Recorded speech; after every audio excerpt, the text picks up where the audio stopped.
Hi, myself Arshita Kaler and I'm a legal intern at Lexis and Company. So in this video, I'm going to be sharing about Trade Union Act 1926. So first of all, let's discuss about what is trade union.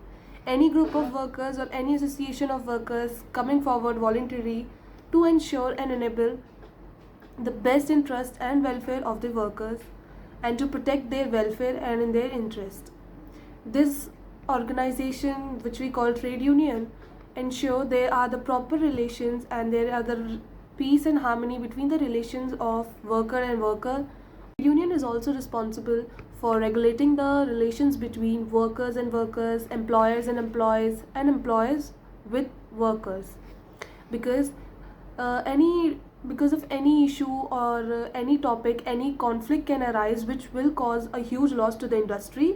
So the industry doesn't want it. That's why with so many of objectives trade union were formed. So let's understand what are the main objectives of the trade union. Trade union were formed to ensure the fair wages for the workers. Sometimes you have seen workers are working day and night and they're not getting paid enough from the industry. So they go into the strike. This is how trade union helps them from getting their fair wages from the industries. Also protect the welfare and the interest of the workers from the industries and industrial policies. Some of the policies workers may not like and they can't talk directly to the employers. So trade union work for them and work as a conveyor. They convey their message to the industrial employers that they don't like their policies or whatever there are new laws they are making in the industries.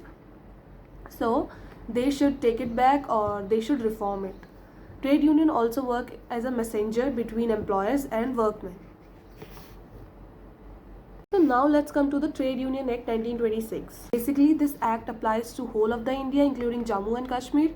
And this act deals with the registration of trade union, responsibilities of trade unions, liabilities of trade unions, rights of the trade unions, and what are the conditions of registration, what are the condition of cancellation of registration of a trade union. All these stuffs are related and written in this act. But in this video, I can't explain to whole trade union act, but I will explain the main part, responsibilities of trade union, registered trade union, rights of registered trade union, and liabilities of registered trade union. So moving forward, let's just know what are the rights of registered trade union. So there are the certain process of registration of a trade union. It's a big process. I will make another video on that. But for now, after the registration of a trade union, here comes some rights of a trade union. So first of all, let's understand that. Section 16 of Trade Union Act 1926. Section 13 of Trade Union Act states that after a registration of a trade union, it becomes a incorporated trade union, which will have a perpetual succession, can be sued or can sue, have a common seal, will have a legal entity. So all these things which a company have will be getting a registered trade union.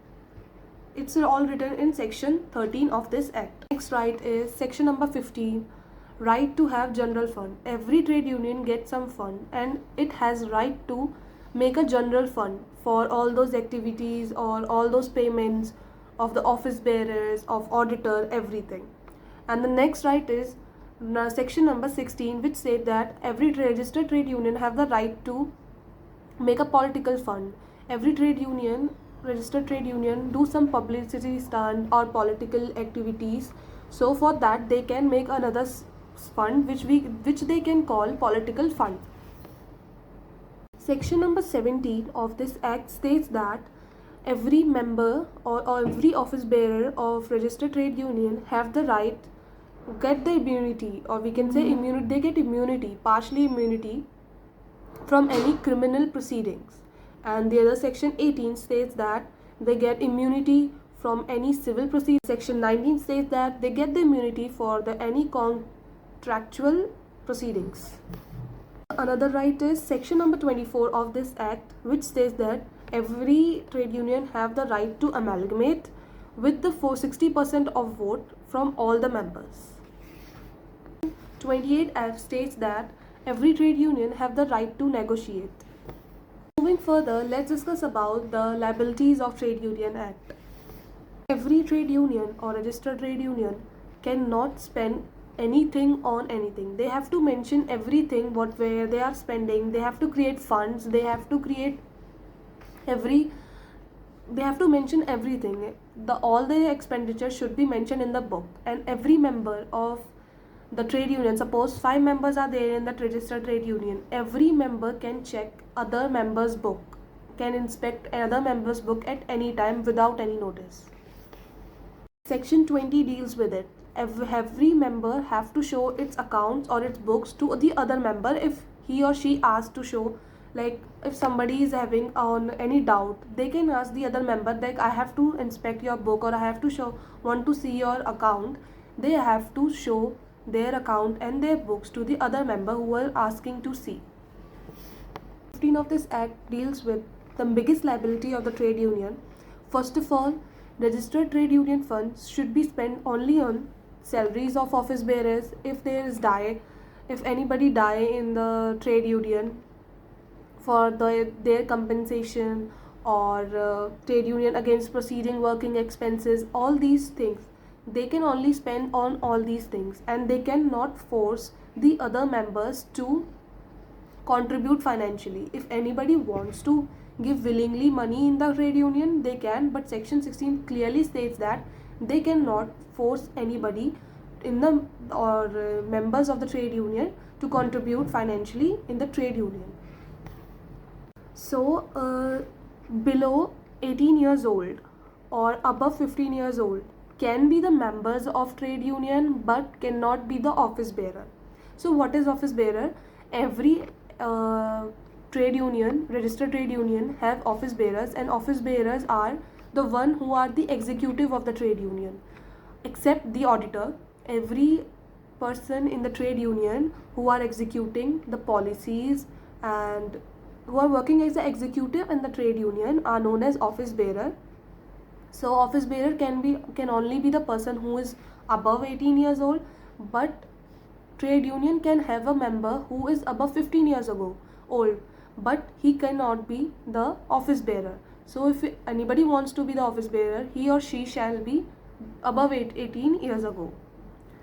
But if a person who is 16 years ago, can he? So as the right suggested that every trade union shall have a right to create a political fund.